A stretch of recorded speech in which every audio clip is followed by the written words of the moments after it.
चलिए भाभी जी, चलो अभय। और हाँ भाई साहब, आप अपनी बेटी आपकी IAS बेटी के साथ खुश रहिए। हम जा रहे हैं। सॉरी पापा,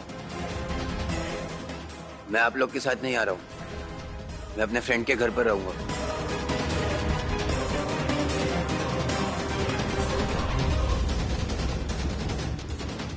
एक मिनट पापा, पापा प्लीज इन्हें रोक लीजिए। घर से घर वाले चले जाएंगे तो घर घर कैसे रहेगा? प्लीज मैं आपसे रिक्वेस्ट कर रही हूँ, इन्हें रोक लीजिए प्लीज। परागी, इतना सब कुछ हो जाने के बाद भी तुम ये कैसे बोल सकती हो? पापा जो कुछ हुआ है वो चाचा चाची ने किया है,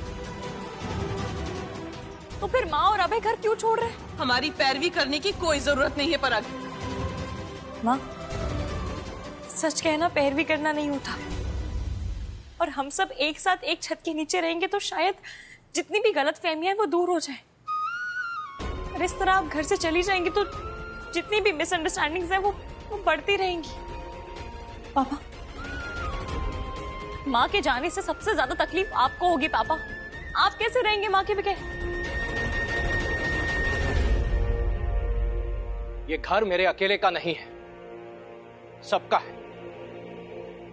यहां सब रह सकते हैं, किसी को जाने की जरूरत नहीं है।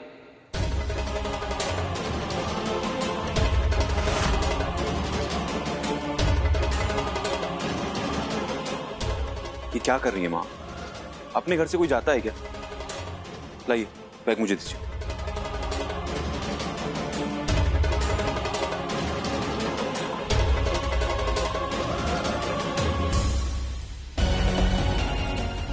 हमारे घर में हमें ही रोककर महान बन रही है। तुमसे मेरी हर एक बेइज्जती का बदला इंटरेस्ट के साथ लूंगा।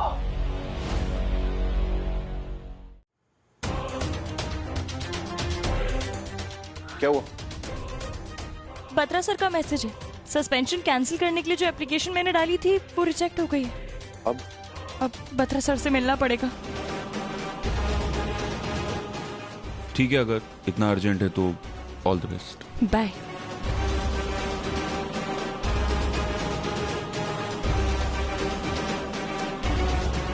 दोनों फैमिलीज ने मिलकर परागी को बहुत सताया। प्लीज, अब दोनों फैमिलीज की सबक सीखने की बारी है।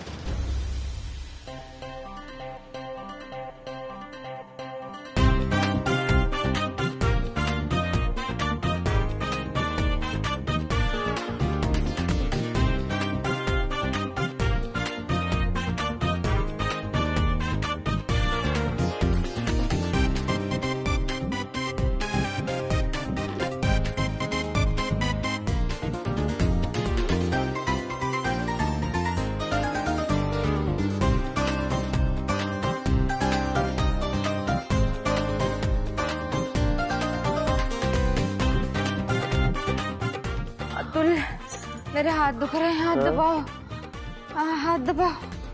अरे शिवा, तेरे तो हाथ दुख रहे हैं, लेकिन मेरे बॉडी के वो भी पार्ट दुख रहे हैं जिसका मुझे पता भी नहीं था कि वो बॉडी में होते हैं। मैंने तो पहले ही कहा था मम्मी परागी को इतना परेशान मत करो। अब देखो अपने ही घर में नौकरों से भी बदतर हालत है। अभी चुपचाप अंदर जाके बर्तन मांज लो, जाओ। और ज्यादा लेक्चर देने की कोशिश की ना तो इस घर में नौकर बनने के लायक भी नहीं रखूंगी, समझा? हिम्मत किसकी हुई ये गंदा कपड़ा?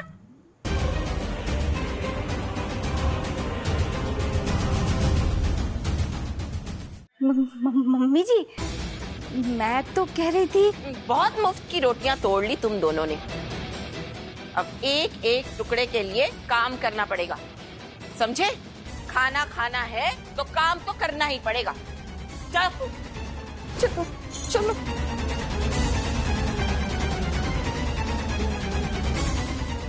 इन दोनों को तो इनके किए की सजा मिल रही है। ये साईनाथ जी, आपसे बस एक विनती है, अब परागी को भी वापस ड्यूटी पर बुला लीजिए। मिस परागी, अगर आप जल्द से जल्द ड्यूटी ज्वाइन करना चाहती हैं तो आपके फैमिली मेंबर्स को अपने गुनाह कबूल करने पड़ेंगे। लेकिन मैं उनके खिलाफ कोई कार्रवाई नहीं करना चाहती। तो आप वेट कीजिए जब तक ये रूमर्स ऑटोमेटिकली सेटल डाउन नहीं हो जाते, तब तक आप वेट कीजिए। एंड यू नो, उसके लिए आपको महीने या सालों भी लग सकते हैं। Because media is everywhere, media will keep things alive. Simple equation है मिस परागी।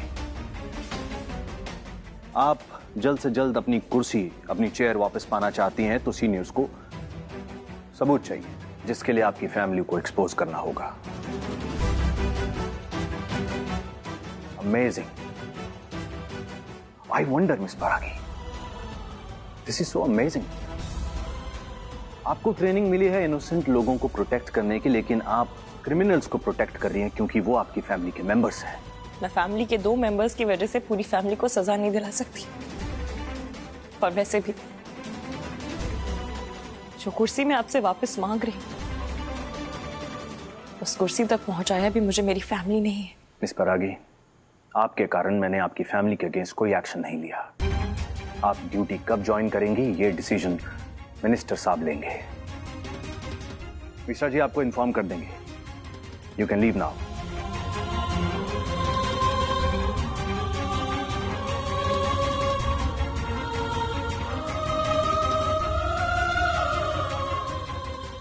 फिर भी एक रास्ता है मिस परागी।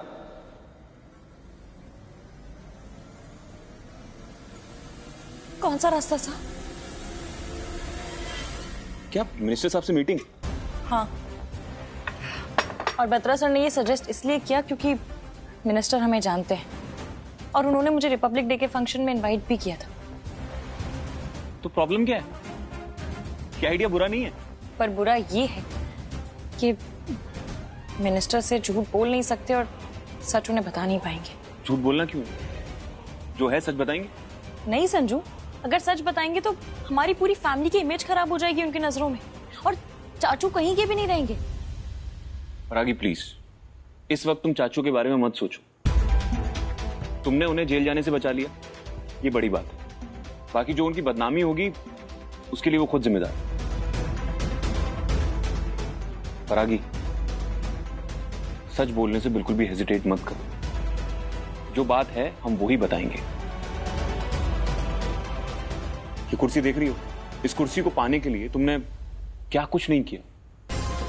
इस कुर्सी पर बैठकर तुम कितने लोगों की जिंदगियां बदल सकती हो।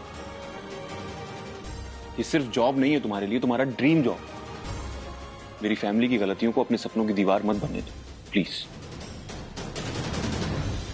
रिलैक्स, इतना पैनिक मत हो, कोई ना कोई सोल्यूशन सोचते हैं हम।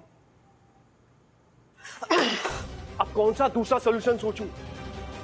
वर्मा जी की बेटी से संजू की शादी एक परफेक्ट सोल्यूशन था।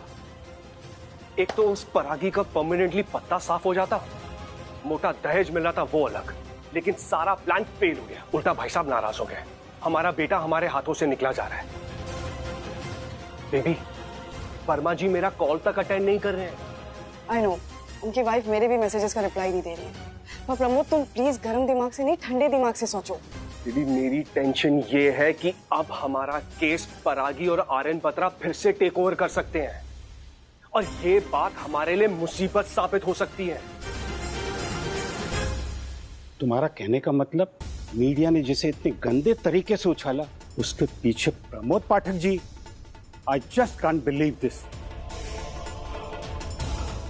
Sir, I am really very sorry, पर आज हम दोनों आपके पास यहाँ पर आए हैं, बहुत हिम्मत जुटाकर आए। हमें नहीं पता कि ये सब कैसे होगा, लेकिन अगर ये बात परागी की जॉब की नहीं होती तो शायद कभी आपसे रिक्वेस्ट नहीं करते। प्लीज सर, परागी को उसकी जॉब वापस कर दीजिए। ये सिर्फ उसके लिए उसकी जॉब नहीं है, उसका सपना है। उसने आईएएस बनने के लिए बहुत मेहनत की है सर। सर, आई नो कि ये आपके लिए थोड़ा डिफिकल्ट है, बट संजय बेटा, आपको और आपकी फैमिली को मैं अच्छी तरह से जानता हूं, इसलिए कह रहा हूं कि सबसे पहले हमें इस घटना की पुलिस कंप्लेंट करानी चाहिए, और पुलिस कंप्लेंट से परागी आप भी पाक साफ हो जाओगी। सर, ये पुलिस कंप्लेंट करने के बाद मैं शायद एक आइडियल आईएएस ऑफिसर तो बन जाऊं, पर एज बहू मैं फेल हो जाऊंगी। और सजा सिर्फ चाचू को नहीं मिलेगी बल्कि मेरे पूरे परिवार को मिलेगी सर। जिस तरह मैं अपनी जॉब लूज करना डिजर्व नहीं करती, मेरी फैमिली भी तो बदनामी डिजर्व नहीं करती। तो सर प्लीज मुझे मेरी जॉब वापस मिल सकती है बिना अपनी फैमिली को कटघरे में खड़ा किए।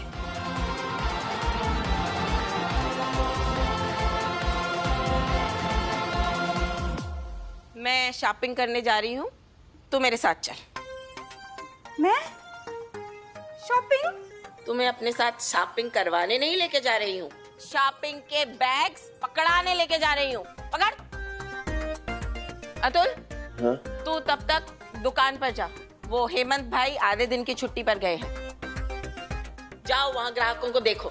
माँ, दिन भर दुकान में बंद कर बैठना मुझे पसंद नहीं है, मुझसे नहीं हो पाएगा। इस घर में रहना है तो काम तो करना ही पड़ेगा। चलो जाओ दुकान पर। किंकर, तेरा काम है अतुल पर नजर रखना। Yes boss. चल। पता नहीं मिनिस्टर साहब मुझे जॉब ज्वाइनिंग की परमिशन देंगे या नहीं, पर एटलीस्ट आई एम हैप्पी कि मैंने कोशिश की। मेरा असेसमेंट ये कहता है कि वो तुम्हारी जैसे आईएएस ऑफिसर को लूज नहीं करना चाहेंगे। तुम्हें जॉब वापस मिल जाएगी पक्का। अपनी फैमिली की बुराई की उनके सामने, इसमें काबिलियत कैसे हुई? मिनिस्टर साहब से बात करने के बाद गिल्टी क्यों फील कर रही हो? तुम ऑलरेडी अपनी फैमिली को बचा चुकी हो परागी, और अपनी जॉब वो भी तो बचाना जरूरी है। और फिलहाल इस भेल पे कंसंट्रेट करो। हाय राकेश, मेरे दोस्त तेरी बहुत लंबी उम्र है यार। बाय गॉड तेरे पास ही आ रहा था।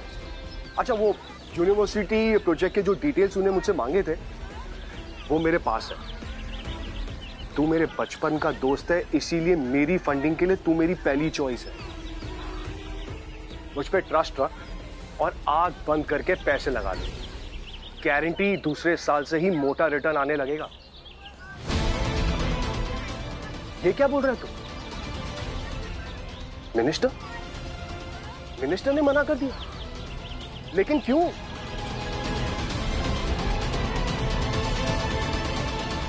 परागी,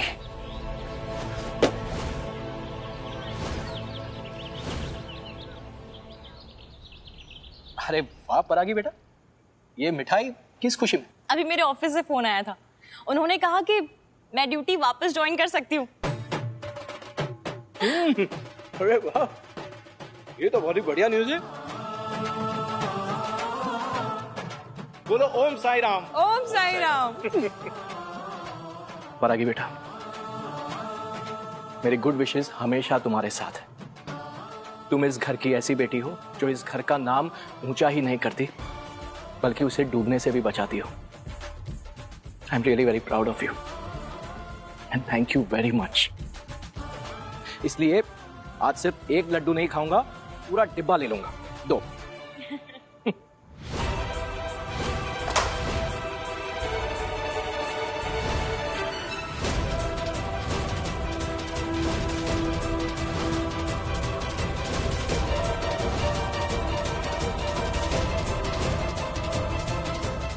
प्रमोद, ये क्या पागलपन है? भाई साहब, ये मिठाई आपके खाने के लायक ही नहीं है। इस लड़की ने हमारे घर के नाम को डूबने से बचाया नहीं है, बल्कि डुबोया है।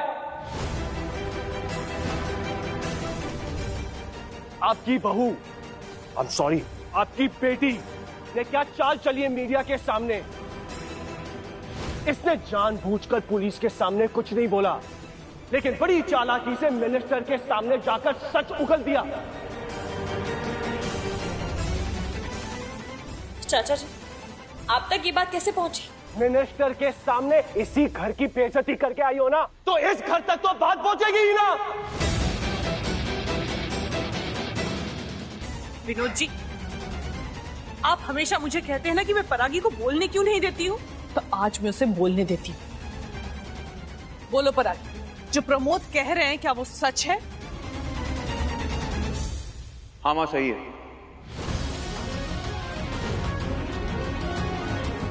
इसका मतलब परागी ने सच में हमारी पीठ पर छुरा घोंपा है। एग्जैक्टली, यही किया है इसने।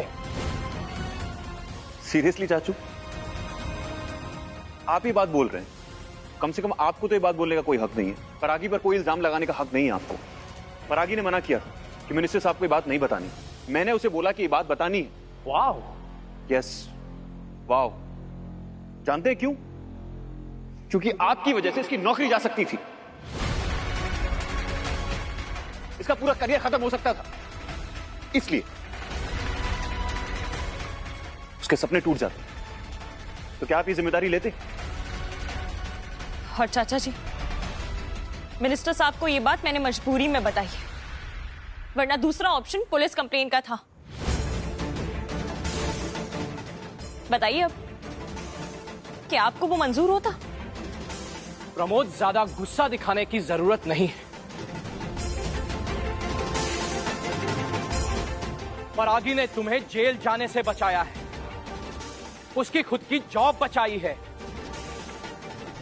उसने जो भी कुछ किया है वो इस घर की, इस परिवार की भलाई के लिए किया है। अरे क्या कहा कि इस घर के भलाई के लिए किया है? आप जानते भी हो कि इसका अंजाम क्या हुआ है?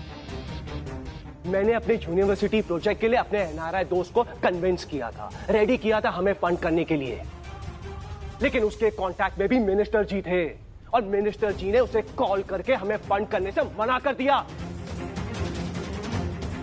कितनी इंसल्ट की मेरे दोस्त ने मुझे, बताए?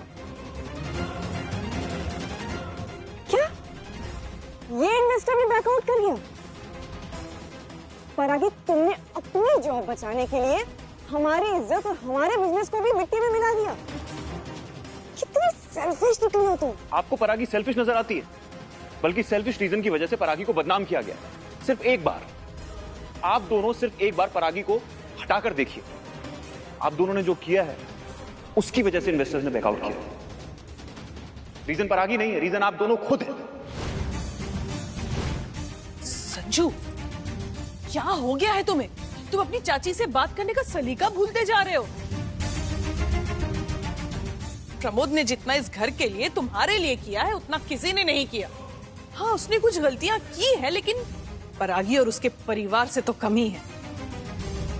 तुम्हारे नाम का सम्मन जारी करवा दिया, मेरे मुंह पर कालिक पोत कर सड़क के बीचों बीच घुमाया। ये सब तुम क्यों भूल जाते हो? माँ, इन गलतियों के लिए मैं और मेरी मम्मी आपसे कई बार माफी मांग चुके हैं और पूरी जिंदगी मांगेंगे, लेकिन जो होना था वो हो चुका है, उसे बदला नहीं जा सकता। पर हमें उसे भूल के आगे बढ़ना होगा। प्लीज, जो बात तुम बोल रही हो ना, खुद उस पर अमल करो। प्रमोद और बेबी की गलतियों को भुलाकर तुम क्यों नहीं आगे बढ़ जाती? मां, किसी की गलतियों को भुलाया जा सकता है, उन्हें माफ किया जा सकता है अगर उनका एहसास उन्हें हो। जैसे परागी और उसकी मम्मी को उनकी गलतियों का एहसास हुआ, चाचा चाची को अभी तक नहीं हुआ है। कैसे होगा? कैसे होगा? जिस आदमी ने ये पूरा घर अपने दम पर खड़ा किया हो, जिसने इस घर के लिए सबसे ज्यादा पैसे कमाए हो, उस आदमी के सामने खड़े रहकर तुम उस आदमी को सॉरी फील करने के लिए कह रहे हो? तुम लोग सब लोग ना आपस में बैठकर मिलकर फैसला करो कि प्रमोद पाठक किस लिए सॉरी बोले। संजय प्रकाशन के बिजनेस को आगे बढ़ाने के लिए? जब संजू तेरा करियर सेट करने चला था उसलिए सॉरी बोलूं? बस,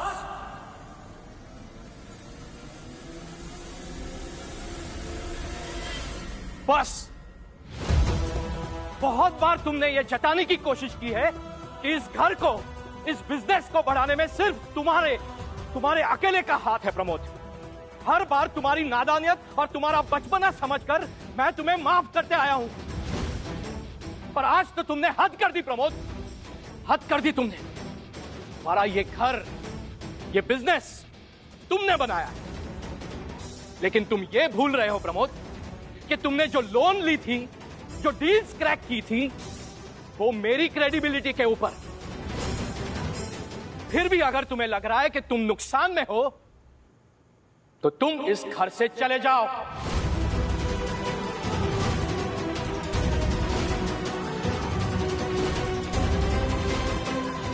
तुम्हारे हिस्से के पैसे मैं तुम्हें दे दूंगा। हिस्से का पैसा नहीं, अब तो हिस्सा ही होगा भाई साहब।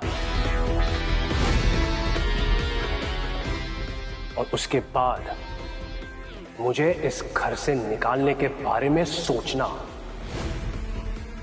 प्रमोद, अब तक मैं संजू को बात करने का तरीका समझा रही थी, अब क्या तुम्हें भी समझाना पड़ेगा? हाँ भाभी जी, मैं इस घर से क्यों जाऊं? ये घर मेरे पैसों के कमाई से चलता है। अगर भाई साहब के भरोसे पे टिके रहते ना, तो हम सड़क से उठकर इस आलीशान मकान में कभी नहीं पहुंच पाते।